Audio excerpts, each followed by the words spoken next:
అందరూ బాగున్నారా? నేను చాలా బాగున్నానండి. ఈరోజు మనము అన్నవరం సత్యనారాయణ ప్రసాదం ఎలా రెడీ చేసుకోవాలో నేను చెప్తాను. వాటికి కావాల్సిన పదార్థాలు చూద్దాం రండి. దానికి కావాల్సిన పదార్థాలు గోధుమ రవ్వ అండి, ఎర్ర రవ్వ, 1 కప్పు గోధుమ రవ్వకి కప్పున్నర బెల్లం అండి, నెయ్యి, వేలక్క పళ్ళు పొడి, కాజు, బాదం, కిస్మిస్. ఒక కడాయి తీసుకోవాలండి, స్టవ్ వెలిగించుకోవాలి, ఒక 2 గంటల నెయ్యి వేసుకోవాలి.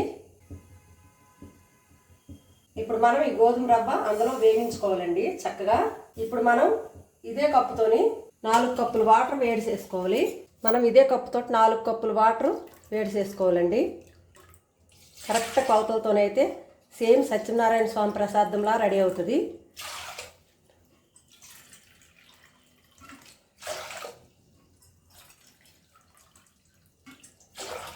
ఇవి మనం ఒక పక్క బాయిల్ చేసుకోవాలి.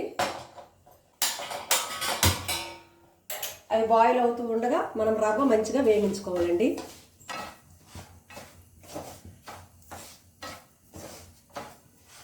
మనం ఈ రవ్వ అనేది చక్కగా వేగించుకోవాలి. మంచి కలర్ వచ్చిన వరకు వేగించుకోవాలండి. అడుగు మాడకంట చక్కగా కలుపుకుంటూ వేగించుకోవాలి. మనకి ఇందులో రెడ్ కలర్ రవ్వ కూడా దొరుకుతుందండి. సూపర్ మార్కెట్లో దొరుకుతుంది, కిరాణా స్టోర్లో కూడా దొరుకుతుంది. ఈ కలర్ రవ్వ కూడా వాడుకోవచ్చండి. మనం ఏది అందుబాటులో ఉంటే అది కూడా మనం ఈ ప్రసాదంకి రెడీ చేసుకోవచ్చు. మనం ఏ కప్పుతో అయితే రవ్వ తీసుకున్నామో అదే కప్పుతో 4 కప్పులు వాటర్ అండి, కప్పున్నర బెల్లం అండి. కరెక్ట్ కొలత. స్వీట్ తక్కువ తిన్నోళ్ళు కప్పు వేసుకోండి. కరెక్ట్గా స్వీట్ బాగా తింటాము అనుకున్నోళ్ళు కప్పున్నర వేసుకోండి, సరిపోతుంది. మంట సిమ్లో పెట్టుకొని మనం రవ్వ అనేది చక్కగా వేగించుకోవాలండి. అప్పుడు కానీ లోపల నుండి వేగుతుంది. చక్కగా వేగిన తర్వాత మంచి స్మెల్ కూడా వస్తుంది మనకి బయటికి. అప్పుడు రవ్వ వేగిపోయిందని అర్థం. చూడండి మంచి కలర్లో వేగింది కదా రవ్వ. ఇప్పుడు మనం బాయిల్ అయిన వాటర్ ఇందులో వేసుకుందాం. రవ్వ ఇలాగ వేపాలండి, ఎందుకంటే మరీ మాడుసుద్దు. చక్కగా వేగింది కదా. ఇప్పుడు మనం బాయిల్ చేసుకున్న వాటర్ చక్కగా బాయిల్ అయ్యేవి కదా, మనం కొంచెం కొంచెం వేసుకుందాం. పొంగిపోకంట ఒకేసారి వేసుకున్న వల్ల ఏమవుతుందంటే పొంగిపోద్దండి. కొంచెం కొంచెం వేసుకుంటే కలుపుకుందాం. మనం ఇప్పుడు మంట హై ఫ్లేమ్లో పెట్టుకుందాం. హై ఫ్లేమ్లో పెట్టుకుంటూ కలుపుకుందాం.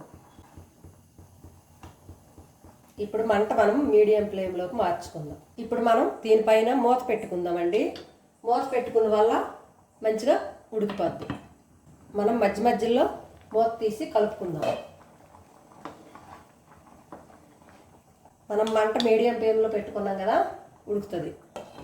మనము ఏ స్వీట్కైనా కొంచెం సాల్ట్ వేయాలండి. చిటికడంతా వేసుకుంటే ఆ స్వీట్ అనేది చాలా సూపర్ టేస్టీగా ఉంటుంది. మనము దీంట్లోనే ఉడికినప్పుడే మనం బెల్లం వేయాలండి. మంచిగా ఉడికిపోయిన తర్వాత, ఎందుకంటే బెల్లం వేసిన తర్వాత ఉడకదండి రవ్వ. చక్కగా ఉడికిపోయిన తర్వాత మనం బెల్లం వేసుకోవాలి. మనం ఇప్పుడు రవ్వ ఉడికిందా లేదా అని చెక్ చేసుకుందామండి. రవ్వ కంప్లీట్గా ఉడికిపోయిందండి. ఇప్పుడు మనం దీంట్లో బెల్లం వేసుకుందాం. 1 కప్పున్నర బెల్లం అండి ఇది. పంచదారతో కూడా ఇష్టమైతే పంచదార కూడా వేసుకోండి, కానీ ఇది ఆరోగ్యానికి మంచిది కదని నేను బెల్లంతో వేస్తాను. ఈ స్వీట్ పంచదారతో కూడా చేసుకోవచ్చండి, కానీ పిల్లలు గట్రా తింటారు కదా, అందుకని నేను బెల్లంతో ఈ స్వీట్ రెడీ చేస్తాను. ఇప్పుడు మనం దీంట్లోకి 1 చిటికెడంతా సాల్ట్ వేసుకుందామండి. ఎప్పుడైనా గుర్తుపెట్టుకోండి, స్వీట్స్ వేసేటప్పుడు చిటికెడంతా సాల్ట్ వేయండి. ఆ స్వీట్ అనేది చాలా బాగుంటుంది. ఇప్పుడు ఇది మనం చక్కగా దగ్గరికి ఉడికిపోవాలండి. మంట మీడియం ఫ్లేమ్లో ఉంది కదా, ఇప్పుడు మంట కొంచెం తగ్గించుకోవాలండి. మనం సిమ్లో పెట్టుకొని ఉడికించుకోవాలి. ఇప్పుడండి మనం ఇందులో 1 చిటికెడంతా పచ్చకర్పూరం నలిపి వేసుకుందాం.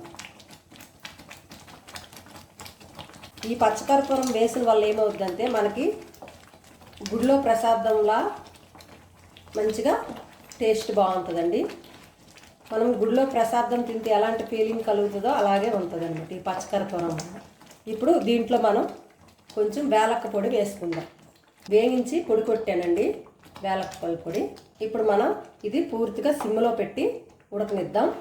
ఉడికిన తర్వాత మనం డ్రై ఫ్రూట్స్ అన్నీ వేయించుకుందాం నేతిలో. సిమ్లో పెడితే అదే ఉడుకుతుందండి. ఇప్పుడు మనం డ్రై ఫ్రూట్స్ అన్నీ వేయించుకుందామండి. ఒక 2 గంటలు నెయ్యి వేసుకుందాం. ఇప్పుడు మనం దీంట్లో కూడా 1 గంట నెయ్యి వేసుకుందామండి. చక్కగా ఉడుకుతుంది కదా, మనకు మొత్తం కలిపి 5 గంటలు నెయ్యి పట్టిందండి. ఇప్పుడు మనం స్టవ్ వెలిగించుకొని డ్రై ఫ్రూట్స్ అన్నీ వేయించుకుందాం. మనం ఇప్పుడు ఇది స్టవ్ కట్టేద్దామండి. ఇది చల్లగా అయినప్పుడు కొంచెం దగ్గర పడుతుంది కదా, ఇలా ఉన్నప్పుడు మనం స్టవ్ కట్టేసుకోవాలి.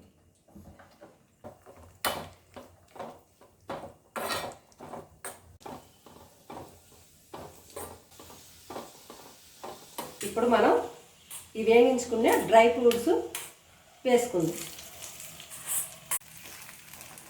అంతేనండి, చాలా సింపుల్గా ఎంతో టేస్టీ అయిన అన్నవరం సత్యనారాయణ స్వామి ప్రసాదం రెడీ అయిపోయిందండి. చూసారా కదా ఫ్రెండ్స్, అన్నవరం సత్యనారాయణ స్వామి ప్రసాదం ఎలా రెడీ చేసుకోవాలో చెప్పాను కదా.